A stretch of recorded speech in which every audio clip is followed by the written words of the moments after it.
Hey, welcome to the next episode of Battlefield to the Boardroom. I'm here with Dave Mansfield, a good friend of mine and Marine, and we thought we would collect some battlefield stories from deployment, war stories, and talk about what it's like to deploy and be out there. And we do a collection of the happiest, saddest, scariest, freakiest, most human moments. And the whole idea is it's not about saying thank you for your service. It's about saying welcome home. Our job is to listen to people who've gone out, hear their stories, and bring them back. Dave, successful business guy, runs a dive shop down in Oceanside and several other ventures. And I'll let you talk all about that. But Dave, thanks for coming on. I appreciate you taking the time. Hey, thanks a lot. So basically, the 2015 is when I retired. So I did 20 years in the Marine Corps, and I retired as a master sergeant. And when I got out, I took over. I basically was working part time for a dive shop called Beach City Scuba.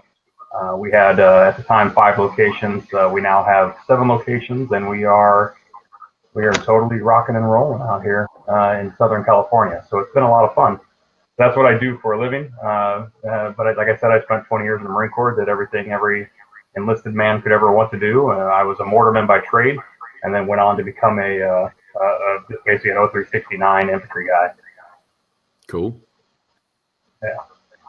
So now, you had a deployment story. Like, which one do you want to talk about? Who were you with, and where'd you go?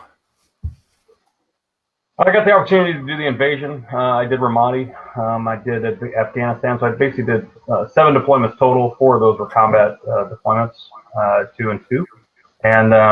And so probably one of the things that you mentioned that we talked about just a few minutes ago was talking about probably my 05 deployment. That was probably the most, what's the word I'm looking for? It's like the most intense of all the deployments. So you kind of were in close quarters. The city had about 350,000 people in it. And during that time period, they ended up going and filtering in and out of the city at all times. So anybody that talks about Ramadi is pretty much talking on the same thread as Fallujah was. So when Fallujah in 04 got beat down pretty hard, a lot of those fighters ended up coming over to Ramadi, which is to the west of Fallujah. And so we ended up in that deployment. It became, I got my combat action ribbon on my first day walking into the city. So it was highly kinetic right off the bat. So it was quite an experience. One of the days that always brings out in my mind is it's kind of a, when we look back and we talk about it, it's a funny story. It was not a good day, but it was a pretty funny story. And that was on a day that we lost one of our vehicles, and I ended up one of my guys that was in the truck ended up getting hurt. 2 of the guys actually ended up getting hurt pretty bad and got evac'd out. And so on that day, we were down south of South Ramadi, which, if you can imagine, just like any city, you've got the built-up areas, and then after you've got the built-up areas, there's like an industrial area usually outside of the city, and then you've got, basically country. That's pretty much how Ramadi was built as well. And so we had a southern area that no one liked to go down because there were dirt roads, which dirt roads meant that you could build the biggest IED on Earth that you would like to put into the ground and blow somebody up with. So they had no limitations there, where they had limitations inside the city, which was like IEDs sitting, hidden on the side of the concrete road that were usually seen pretty quickly. And so we headed down to the south, and nobody wanted to ever go down into certain step off the beaten path. No one ever wanted to step off the concrete road, and we were driving, heading due south, and so I'm heading south. I'm the lead truck, and we go south of there, and my gun truck leader is like, "I see something to the right. I'm going," and we were like, almost everyone that had a radio was like, "What are you doing? Stop! We don't go down these roads." Right. So it was one of those like force protection things, And so everybody's like, "No, we don't go down the call of the metal or something, or what's the?" That's right. Yeah, that's right.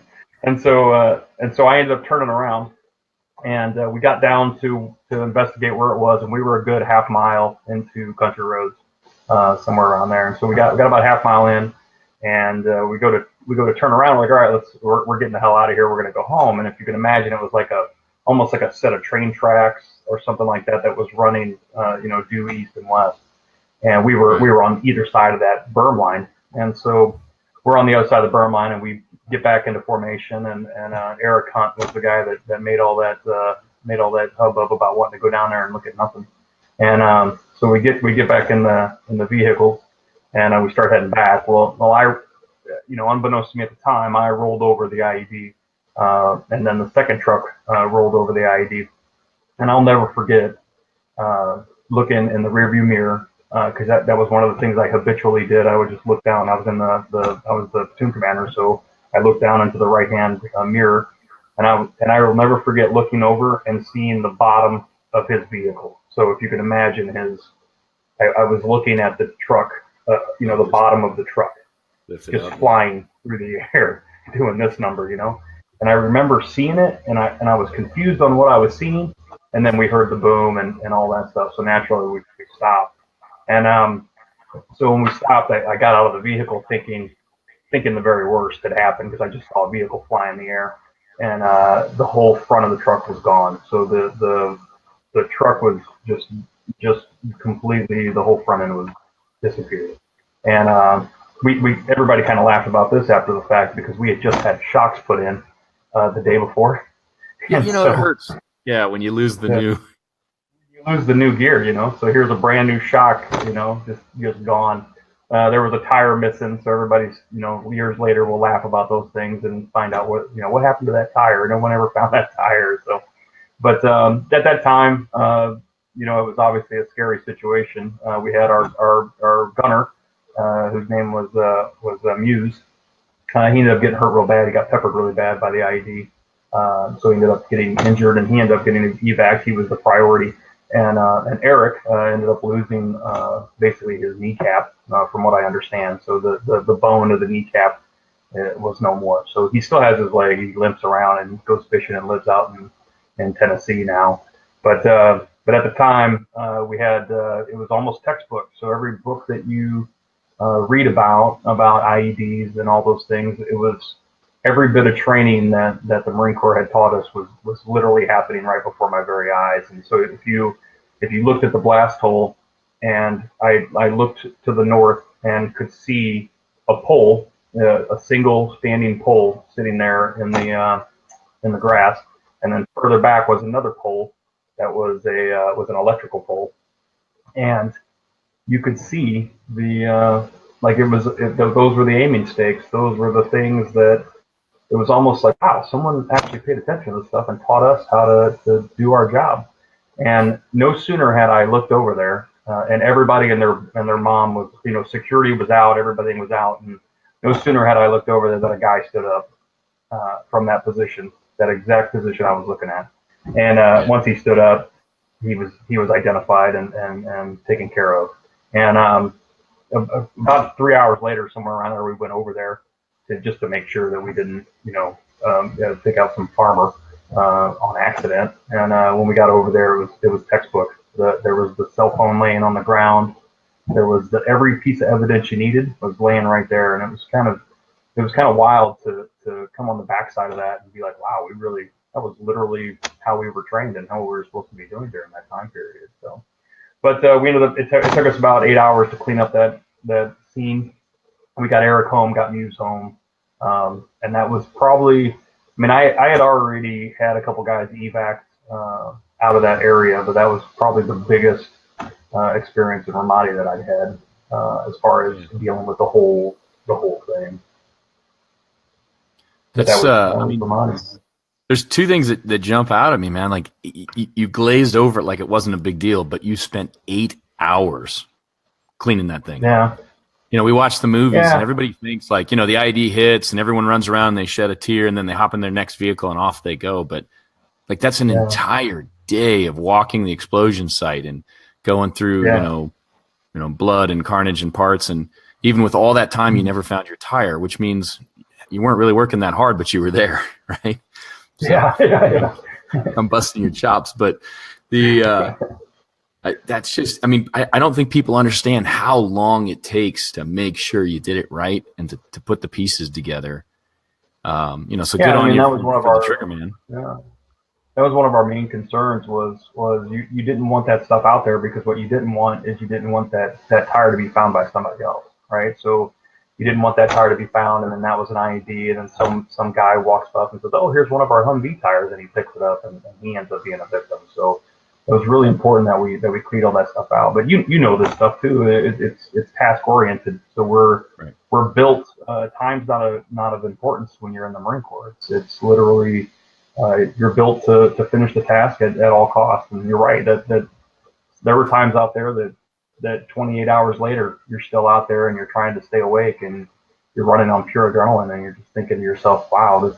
You don't think about it at the time, but afterwards you're like, "Wow, we really did some crazy stuff out there."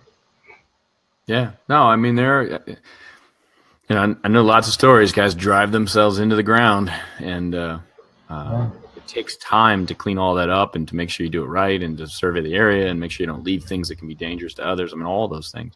How about you though, man? Like, as a platoon commander, you keep in touch with all these guys still? I do, actually. We had a 10-year reunion with these guys in actually in 2015. So right before I retired, it was one of the last big things I did. But we had all showed up to Lake Tahoe. About 70 guys showed up with their wives and everything. So it was obviously a lot of drinking was occurring, but the opportunity for the stories to come out and a lot of those memories to come out was equally important. But that was an company wide event, so we do stay in touch with a lot of them. There's definitely a brotherhood there that you chit chat with guys and there were even guys in the platoon personally that I probably at the time was like, I'll never talk to that individual ever again. As soon as he gets out, it's that I'm done. And now I talk to them on a near almost daily basis, either through text or a phone call or whatever. So yeah, it's kind of cool. That connection, like I said, hey, there's a shared esprit de corps. But the whole idea of welcome home and coming back, and then as a leader, like, think about that, like, Cruz and Muse, or Eric and Muse, like getting them wounded and then having to load your guys on a bird and they fly away and you don't know, how it's going to come out. Like, that's got to be rough, man. Yeah, it's hard to, because the last thing you want to happen is for something to happen to them, like, you don't want to have to be the guy that has to talk to the parents or the brother or the sister or the wife or you don't want to be that guy. And at the time, that was one of the things I wore with pride, is that we had 32 guys that showed up there that were underneath me, and I ended the deployment with 25. So I had just enough guys to run the trucks at the very end, and so 7 guys had been medevaced out at some point, but none of them had been killed in action. So I wore it like a huge sense of pride to me, and I didn't really realize that things were as intense until we came home. About 2 years later, a lot of those things and the ability to not talk to other people, all those things started to really come out in people, and we had a couple of suicides occur at the ass end of our deployments, and stuff like that started to happen, and you didn't really realize it until hey, well, maybe we need to talk about these things. Maybe we need to get these out in the air, because you definitely want that brotherhood to be there. You want that. So that's really what, and through the wonders of Facebook and through the wonders of Twitter and Instagram, we've really been able to connect and stay in everybody's life and see what's going on. It's been pretty amazing over these years. I can only imagine what it would be like, 20 years ago, or for a Vietnam veteran who didn't have those networks, those post-service networks out there for them. Yeah, no, social media. I mean, look at this group. Like, I'll let you go, but if you've got a story and you're out there, other veterans, Vietnam era, Korea, World War II, if you're there and you're on Facebook, which I doubt, but Desert Storm. I mean, if you have a story, if you want to share something, we'd love to put you on the air, give you an open mic to the world. Dave, we're going to tag you, and we'll tag your dive shop for anybody who's watched the video this long. We'll load this up on a group called Battlefield to the Boardroom. So feel free to like the page so you can see these. Join the group. Even if you're not a vet, join the group, and we'll let you in. And it's just a listing of all these stories. You're episode 9, so we've had a chance to capture 9 of these. And I've got a list of dozens, actually, of people who just want to tell a war story and get a chance to share. Thank you for sharing your story. I'm glad your truck made it. I'm sure they'll bill you for the Goodyear sometime later. Or maybe Goodyear should send you a couple free tires for your dive shop. But but it's good having people like you out there. I appreciate you sharing your story with us, and welcome home, brother. All right, man. Thanks a lot.